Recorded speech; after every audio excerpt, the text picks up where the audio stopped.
오늘 말씀의 제목은 하나님께서 사용하시는 기도입니다. 하나님께서 사용하시는 기도.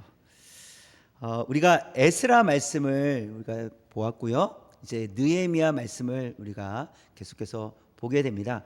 에스라와 에스라서와 느헤미야서는요 하나의 내용이 연결이 되어 있습니다. 시대적 배경도 같고요, 내용도 연결이 되어 있습니다. 그리고 이제 회복에 대한 부분을 이제 이야기를 하고 있습니다.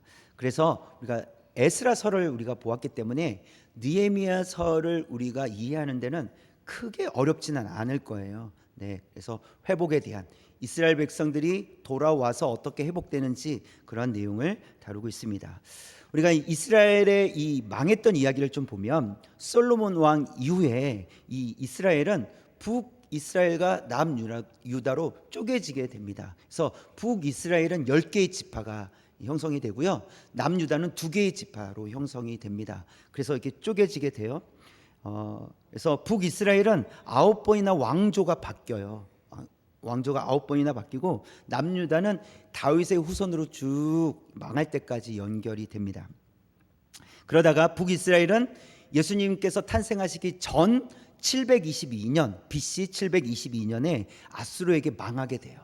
그리고 남유다도 BC 586년에 바벨론에게 망하게 됩니다. 북이스라엘은 이 아수르의 이 혼혈 정책으로 인해서 섞이게 됩니다. 그래서 정통 유대인들이 없고 이방인들과 섞인 유대인들이 살아가게 됩니다. 그리고 남유다는 포로로 끌려가게 돼요. 그리고 70년 만에 돌아오게 되는데 1차 포로가 돌아오게 되고 그 이후에 2차, 3차 해서 포로들이 돌아오게 됩니다. 그래서 에스라서에서는 1차와 2차 포로가 돌아온 이야기를 하고 있죠. 그렇죠? 우리가 그걸 살펴보았고 1차, 2차 포로 귀환 자들이 돌아온 이야기, 그게 에스라서에 기록이 되어 있고 이 느헤미야서에서는 3차 포로 귀환 자들이 돌아온 이야기가 기록이 되어 있습니다. 그래서 1차 포로 귀환 자들이 돌아와서 한 일이 무엇입니까? 성전을 재건하는 일이었어요. 2차 포로 귀환 자들이 돌아와서는 예배를 회복하고 정체성을 회복하는 일에 집중을 했습니다. 그리고 3차 포로 귀환 자들이 돌아와서는 성벽을 재건하게 됩니다. 그래서 이것을 전체적으로 보면 이제 1차, 2차 포로 귀환 자들은 이 내부적인 이 정체성의 회복을 위해서 애씁니다. 그리고 이 3차 포로 귀환 자들은 좀 외적인 부분에서 정치적, 행정적인 차원에서 회복을 애쓰고 있음을 알 수가 있습니다. 그래서 회복이라는 것은 내부적인, 내적인 부분에서 먼저 회복이 일어나고 그 다음에 점차적으로 외적인 부분에까지 회복이 된다라는 것을 보여주고 있어요. 그래서 회복은 내적으로 외적으로 힘이 생기는 것, 그것이 회복이에요. 우리가 아파도, 그렇죠? 우리가 몸이 아프면 아무것도 못 하잖아요. 그렇죠? 우리 몸이 아프니까 우리 몸 밖에 있는 일들을 아무것도 못 하잖아요. 근데 몸이 회복되면요, 밖에 있는 우리가 이제 외부에 있는 일들까지도 다 하게 되는 것처럼 내부적으로 힘이 생기면 외부적으로도 힘이 생긴다라는 것을 보여줍니다.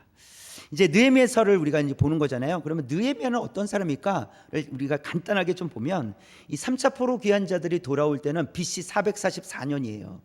그때는 그 남유다가 바벨론에게 망한 지 142년이 지났어요.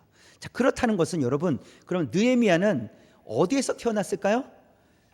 예루살렘에서 태어났을까요? 본국 예루살렘에서 태어났을까요? 포로로 끌려간 곳 바벨론에서 태어났을까요? 142년이 지났잖아요, 끌려간 지. 그렇기 때문에 느헤미야는 142년 후에 돌아오는 사람이기 때문에 바벨론에서 태어난 사람이라는 거죠. 그러나 이 느헤미야는 말씀의 사람이었습니다. 말씀을 붙들었던 사람이고요, 또 신실한 믿음을 가지고 있었던 사람이에요. 그래서 타국에서 살고 있었지만 말씀을 배웠고 말씀을 따라 살아가는 사람이었습니다. 8절 말씀 보시면, 붉은 글씨만 보시면 시작. 옛적에 주께서 주의 종 모세에게 명령하여 이르시되, 지금 느헤미야가 고백하고 있는 거예요. 근데 느헤미야가 무엇을 근거로 말하고 있냐면 모세 오경, 하나님께서 주신 율법, 모세에게 주셨던 그 율법을 근거로 해서 말씀하고 있는 거예요. 기도하고 있는 것인데, 그렇다는 것은 느헤미야는 하나님의 말씀을 알고 있었던 사람이라는 것이죠. 그리고 말씀을 깊이 깨달았던 사람이라는 것을 보여줍니다.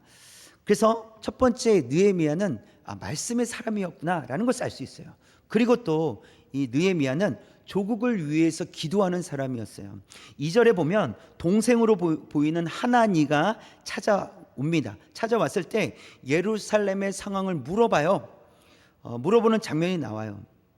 그래서 이 하나니라는 사람은 이 느헤미야의 동생으로서 2차 포로 귀환 때 예루살렘으로 돌아간 사람으로 보입니다. 그리고 다시 이 바벨론으로 찾아온 이유는 지금 예루살렘의 형편이 좋지 않다, 이 소식을 전해주기 위해서 왔다는 것을 알 수 있는데요. 3절에 있는 말씀 볼까요? 3절 처음부터 시작. 그들이 내게 이르되 사로잡힘을 면하고 남아있는 자들이 그 지방 거기에서 큰 환난을 당하고 능욕을 받으며 예루살렘 성은 허물어지고 성문들은 불탔다 하는지라. 지금 이 하나니가 와서 이 예루살렘의 상황을 지금 설명해 주고 있는 거예요. 예루살렘 성은 허물어지고 성문들은 다 불탔다, 이렇게 이제 이야기하고 있는 것이죠. 느헤미야는 이 소식을 듣자마자 슬퍼하며 금식하였고 기도했다, 이렇게 성경은 기록을 하고 있어요. 4절 말씀이에요. 느헤미야의 어떤 모습이 나타나는지 볼 수 있습니다. 시작. 내가 이 말을 듣고 앉아서 울고 수일 동안 슬퍼하며 하늘의 하나님 앞에 금식하며 기도하여. 느헤미야는 기도의 사람이었어요. 평소에도 기도하고 있었겠지만 예루살렘의 안타까운 소식을 들었을 때 슬퍼하며 금식하며 기도하는 이 느헤미야의 모습을 우리가 볼 수 있습니다. 자, 그렇다는 것은 느헤미야는 말씀과 기도의 사람이었다는 것을 우리가 확인할 수 있습니다. 하나님께서는 이런 느헤미야의 기도를 사용하셨습니다. 그래서 오늘 이제 말씀을 통해서 우리가 느헤미야의 기도가 무엇인지, 어떻게 기도했는지 좀 눈여겨 보려고 합니다. 우리도 이렇게 기도해야 되겠구나를 배울 수 있는 기도가 될 거라고 생각을 합니다. 세 가지를 살펴볼 건데요. 첫 번째, 시작. 탄식하는 마음으로 기도했습니다. 느헤미야는 탄식하는 마음으로 기도했습니다. 느헤미야도 이 1차, 2차 포로 귀환자들이 돌아갔다라는 것을 알고 있었을 거예요. 그리고 기대했을 거예요. 이 포로 귀환자들이 돌아가서 성전도 세우고 그리고 또 예배도 세우면서 건강한 공동체, 이전의 영광을 회복할 거야라는 기대를 하고 있었을 거예요.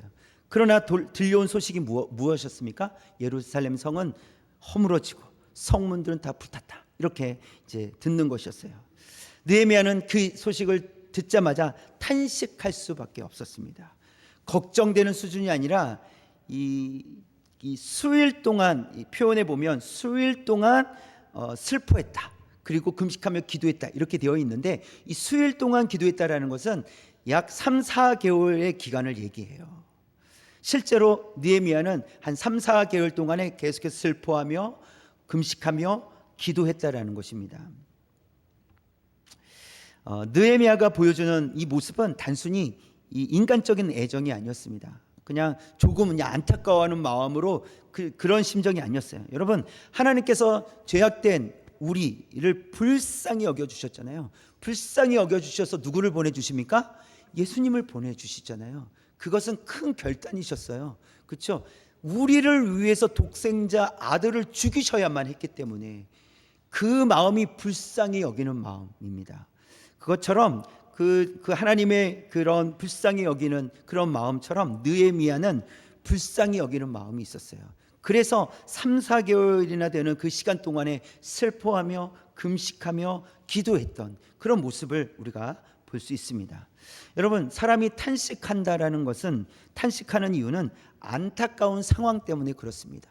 절박한 상황이 일어났을 때 우리가 탄식하게 돼요. 내 힘으로 할 수 없을 때, 안타까울 때, 그럴 때 탄식을 하게 되는데, 여러분, 그래서 해결 방법이 도저히 없다면 어떻게 됩니까? 알아눕습니다. 해결 방법이 없으니까 그냥 알아눕는 거예요. 내가 어떻게 할 수가 없으니까. 또 그럼에도 불구하고 조금이라도 희망이 보이는 어떤 방법을 찾게 된다면 어떻게 하겠습니까?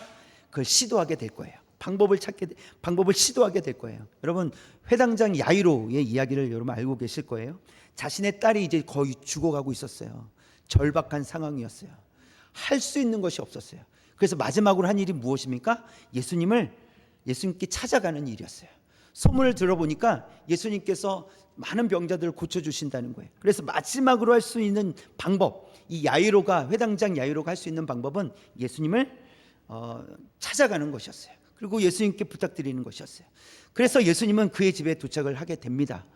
그런데 이 야이로의 딸이 이제 죽은 것으로 인해 그 집안 사람들과 주변의 이웃들이 울고 있는 거예요. 슬퍼하고 있었어요. 그러나 예수님께서 뭐라고 말씀하십니까? 죽은 것이 아니라 잔다, 이렇게 말씀하시는 거예요. 그런데요, 사람들의 반응이 이렇습니다. 뭐? 잔다고? 저 사람 좀 이상한 거 아니야? 라고 비웃습니다. 예수님께서 잔다라고 말씀하셨을 때 사람들은 비웃습니다. 근데 왜 비웃습니까? 예수님이 우스워서 비웃습니까? 아니에요. 그들은 알고 있어요. 죽으면 끝이라는 것을 알고 있어요. 우리는 그렇습니다. 우리에게 있어서 죽음은 돌이킬 수 없는 거예요. 죽음은 끝입니다. 우리에겐 끝이에요. 그래서 사람들은 예수님께서 잔다, 죽은 것이 아니라 라고 했을 때 비웃을 수밖에 없었다는 것이죠. 그러나 예수님은 죽은 자를 살리시는 줄 믿습니다. 죽음도 예수님 앞에서는 끝이 될 수 없다라는 사실이에요.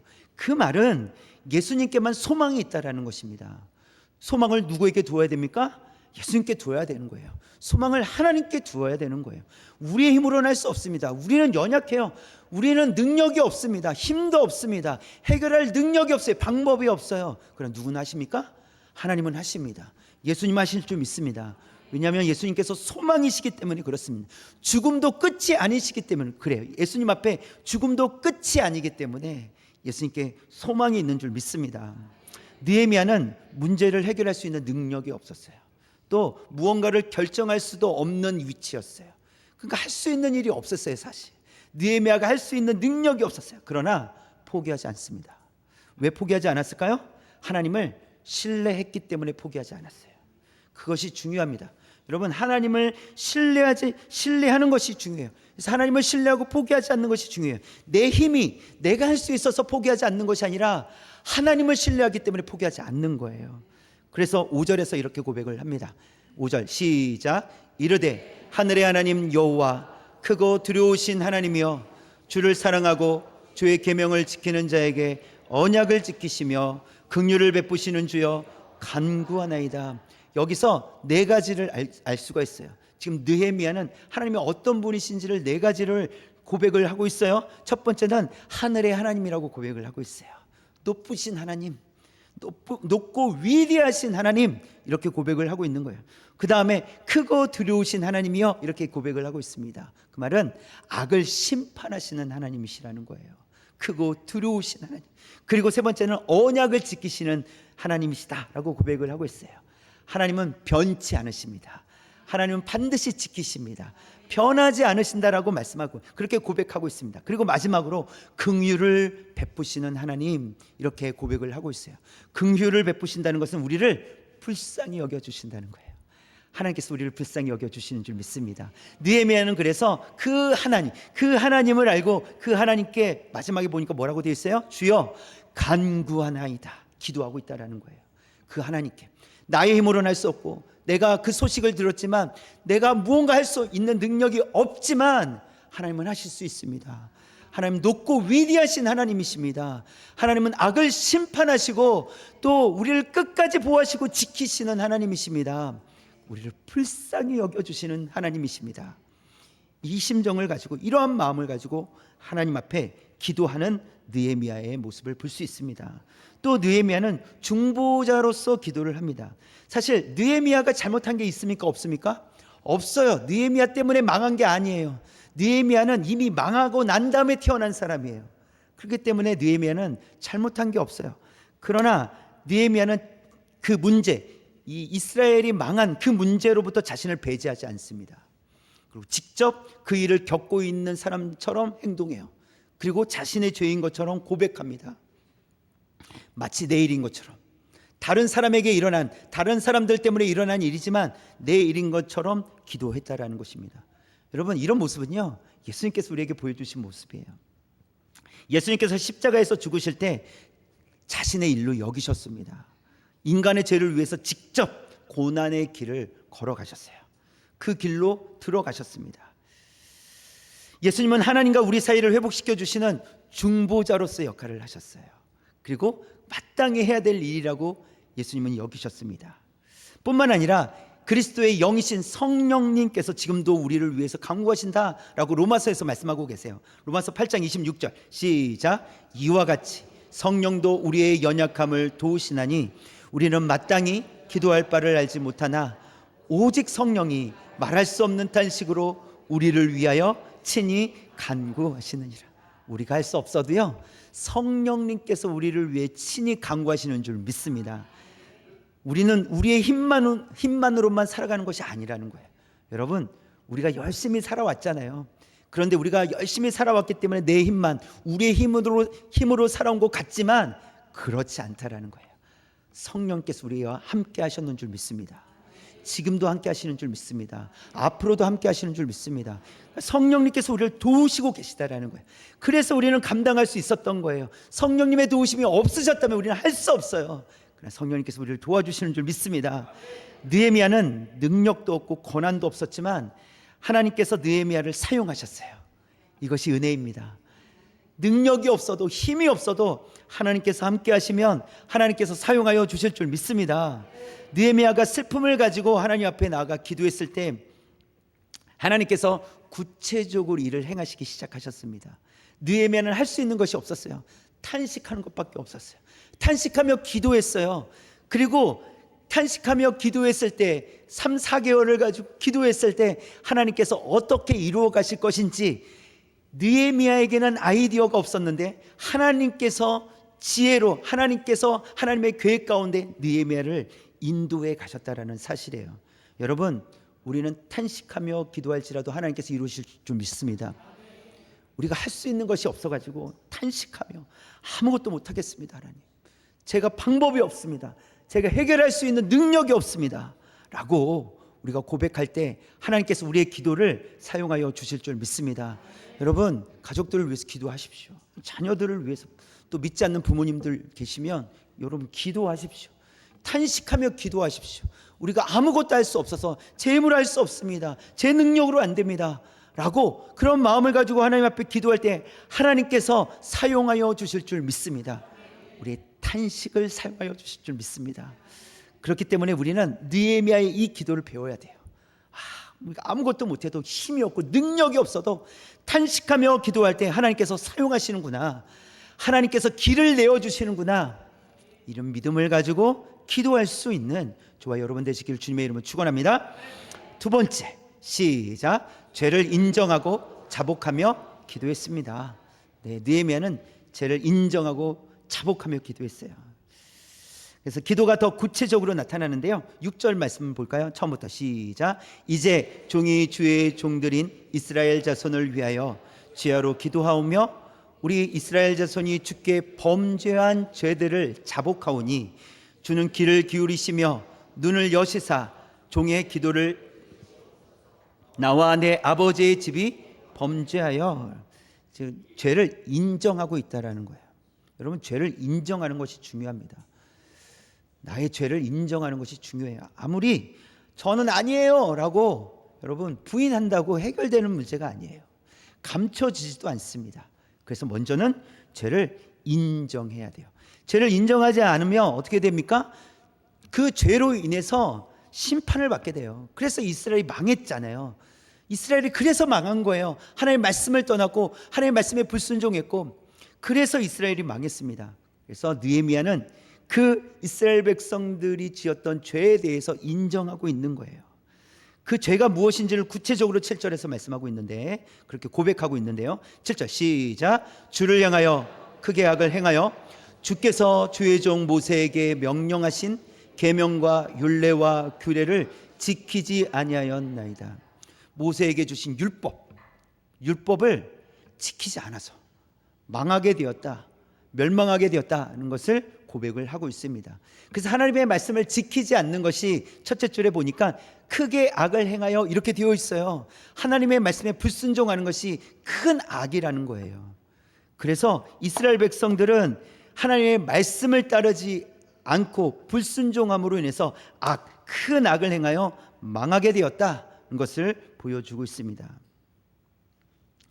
이스라엘이 망한 이유를 이 느헤미야는 말씀을 통해서 확인하고 있어요.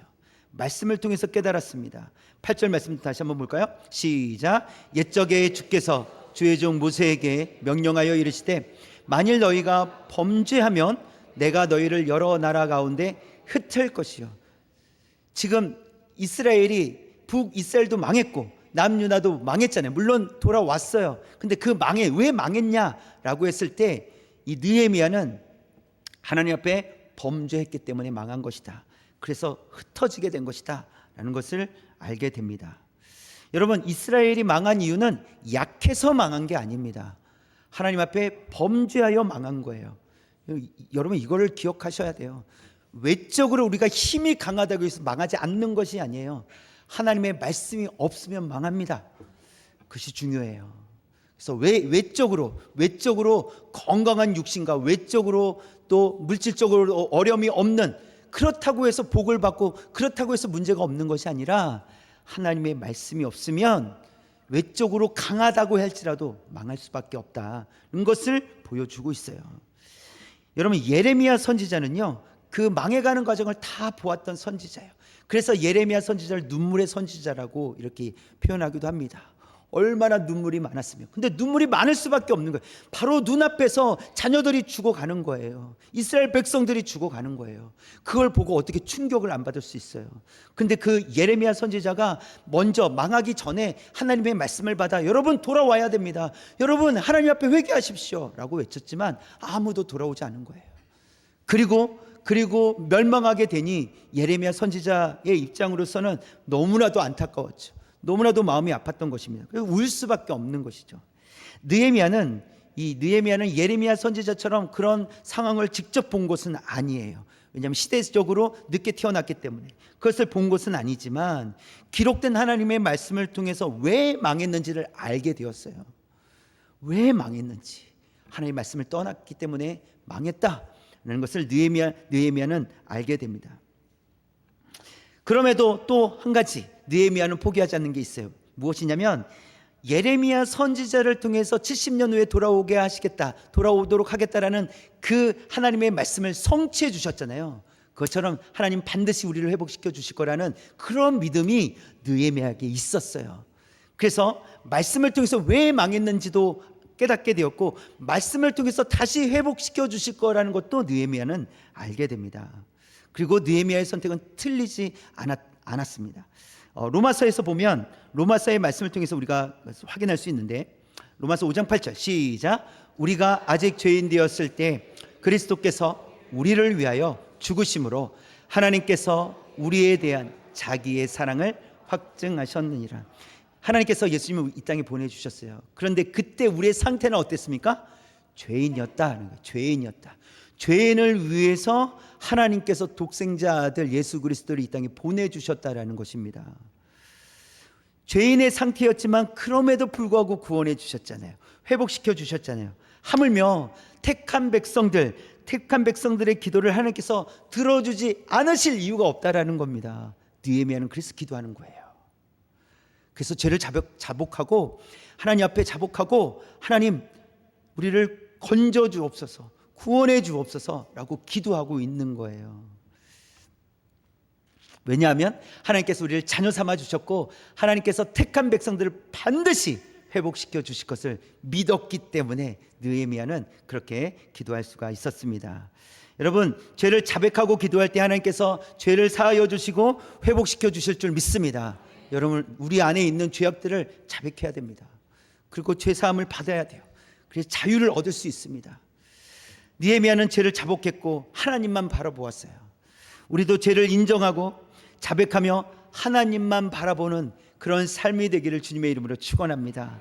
그래서 마지막 세 번째 살펴볼 것은 시작. 말씀에 근거하여 은혜를 구했습니다.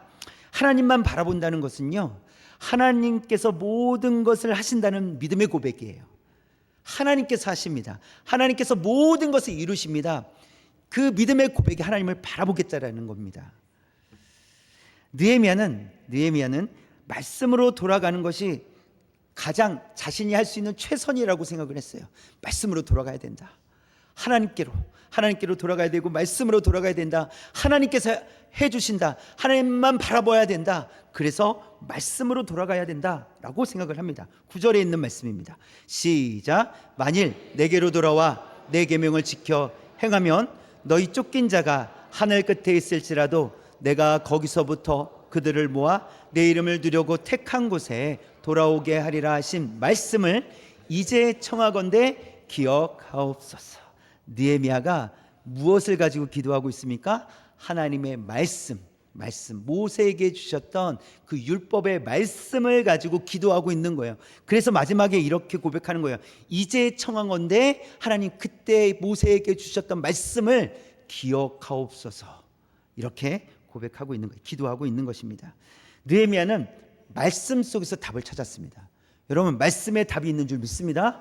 여러분, 말씀에 답이 있어요. 우리가 답답한 일들이 있을 때, 어려운 일을 당할 때 그 문제를 해결할 수 있는 분은 하나님이십니다. 예수님만이 그 문제를 해결하실 수 있어요.